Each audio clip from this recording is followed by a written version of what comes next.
नमस्कार, वंदे मातरम, भारत माता की जय, जय जगन्नाथ। ममता बनर्जी के निहायत ही लाडले मंत्री फरहाद हकीम साहब, जो कोलकाता के मेयर भी हैं, हमेशा अपने अनकॉन्स्टिट्यूशनल स्टेटमेंट की वजह से और उम्मा का कॉन्सेप्ट और स्ट्रेटजी चलाने की वजह से हमेशा चर्चे में रहते हैं। कभी कोलकाता को मिनी पाकिस्तान बहुत ही खुशी से द डॉन न्यूज़पेपर को बोलते हैं, और कभी भारतीय जनता पार्टी के लोगों को मारने और काटने की बात भी कह डालते हैं अपनी स्पीच के द्वारा। कभी भारतीय जनता पार्टी के कैंडिडेट्स को, महिला कैंडिडेट को माल कह करके भी पुकार देते हैं, और चर्चे में कुछ इस वजह से भी रहते हैं कि पोर्ट एरिया में शेख शहजादा जैसे फलस्तीनी समर्थक के बहुत बड़े नेता हैं, और लाला जैसे क्रिमिनल को सपोर्ट करने में भी उनका नाम कई बार आता ही रहता है।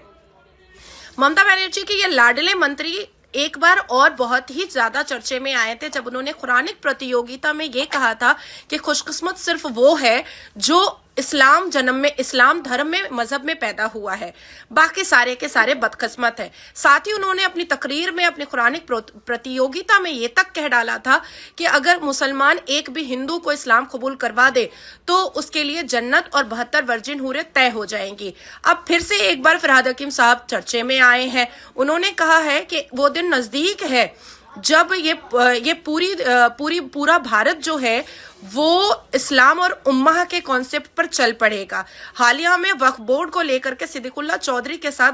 गले से गला मिलाने वाले फरहाद हकीम, जो गवर्नर हाउस को भी वक्फ की प्रॉपर्टी कह रहे थे, जो साउथ कोलकाता को भी वक्फ की प्रॉपर्टी कह रहे थे, जो एंटायर धर्मतल्ला को यानी कि पूरे कोलकाता सिटी को वक्फ की प्रॉपर्टी कह रहे थे, उनके गले से गला भी इन्होंने मिलाया था। याद रहे कि फरहाद हकीम ममता के बहुत ही करीबी और बहुत ही लाडले मंत्री हैं, और हमेशा कन्वर्शन को